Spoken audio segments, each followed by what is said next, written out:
to WVNG Ed Talks, a simple discussion about sometimes complex military education benefits. I'm Dr. Sherri Shafer, Education Services Officer for the West Virginia National Guard. Today we want to look at the military education benefits through the lens of someone who has used them.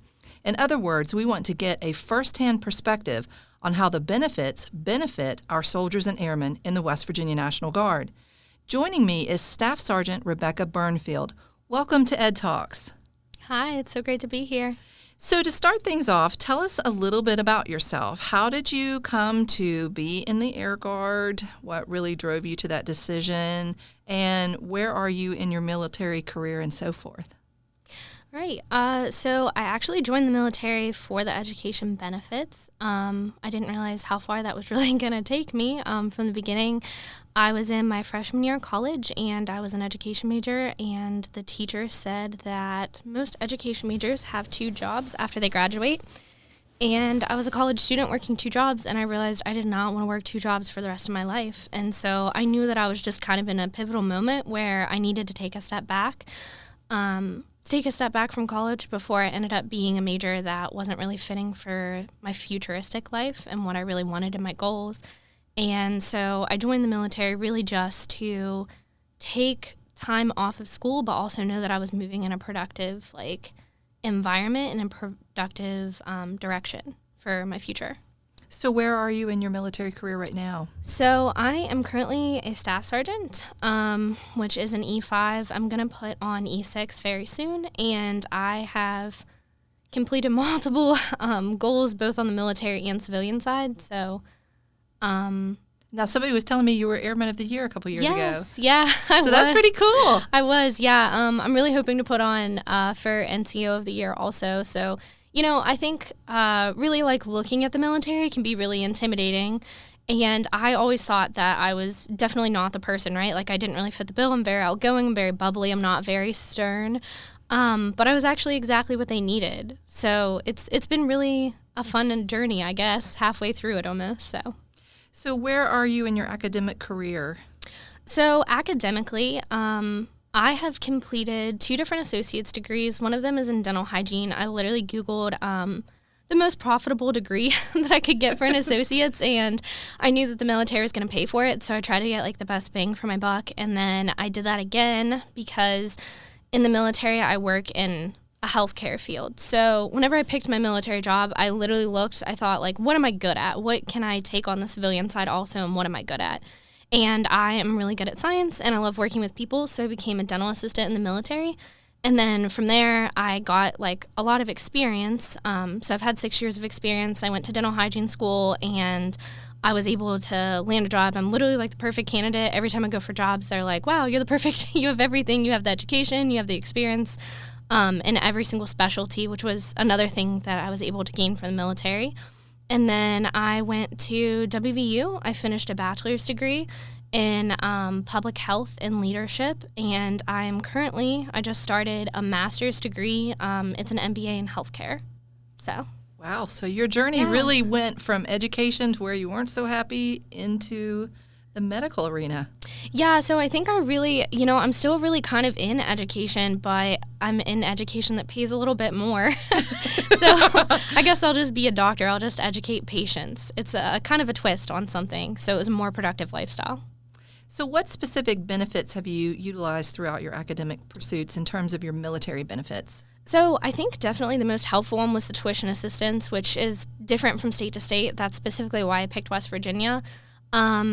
I have used tuition assistance every single semester, and then I used GI Bill, and then I've also gotten 2 different scholarships just from being in the military, and then a couple for my GPA and stuff that are outside of the military. So when you say tuition benefits, you mean the state tuition assistance program? Yes, correct, yeah.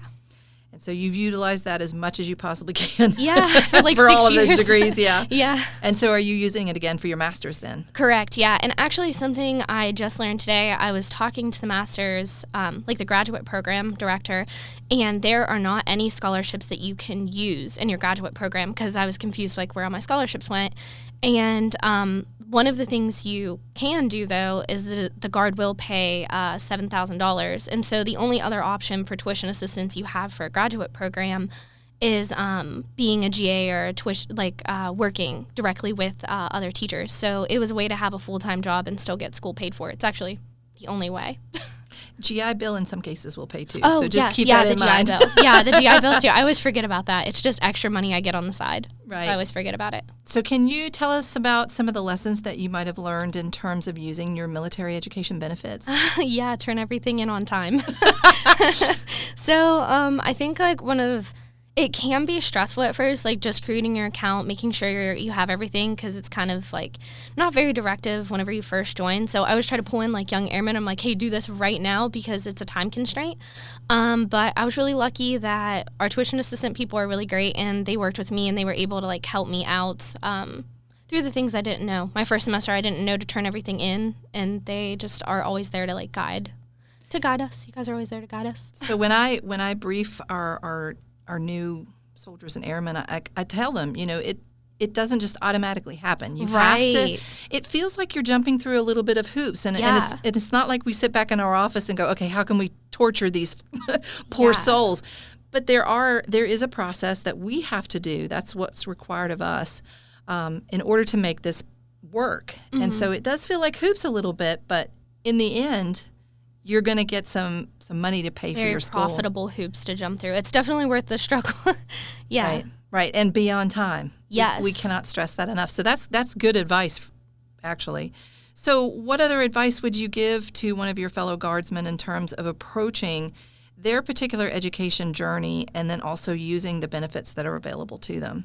So, I mean, for me, I knew one of my goals was to make money, right? So I said I Googled like the most profitable associate's degree, and luckily that happened to be in my span of things I wanted to do. Yeah, it was one of those things that really made sense for me.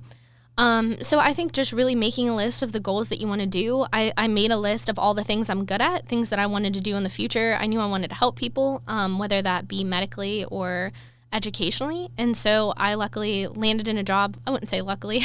I put myself in a job that I got to do both of those things. And so just making a list of all the things you're good at, the things you want to do, and seeing what really fits you for career fields. Like, I never would have went into a job in IT because I'm not good with computers, right? But somebody out there, it's a really profitable degree. And somebody out there maybe listening to this is like, I'm really good at IT, and just making that list and knowing that the Guard is going to back you financially regardless. So it's just wasted money. If you're not going to college, it's wasted money. It's right there for you for free. So definitely to utilize it. And I think one of the misconceptions is that it is strictly for college. You can do certifications. Mm-hmm. You can do like dental hygiene, technical training, different things like that. So I don't know about in your field, but there may be times where you need a certification for promotion purposes, et cetera, that we may be able to assist with as well. To cover, yeah. That was actually another thing. It wasn't specifically tuition assistance, but whenever I was going to do my boards for dental hygiene, which are significantly more expensive than nursing boards, crazy, right? But it was like $3,000. And I actually, through the military, found like a scholarship that covered part of that cost, which was really awesome. So there's definitely resources out there if you're willing to spend like the time and effort to find them. It's free money. Yes. Research. Yes. And you can always give us a call at 304-561-6361. Just plug that a little bit. So Staff Sergeant Burnfield, thank you so much for being on Ed Talks and giving us the firsthand viewpoint of how beneficial the various education benefits can be. And perhaps you will inspire others to take the steps to fulfilling their education goals. Yeah, that's definitely awesome. I hope that everybody out there gets to use this free money that's just available to them. All right. Well, join us next time on WVNG Ed Talks when we will continue this discussion on the various education benefits available and how utilizing them has positively impacted the life of other West Virginia National Guardsmen. WVNG Ed Talks. Tune in, turn it up, and join the conversation.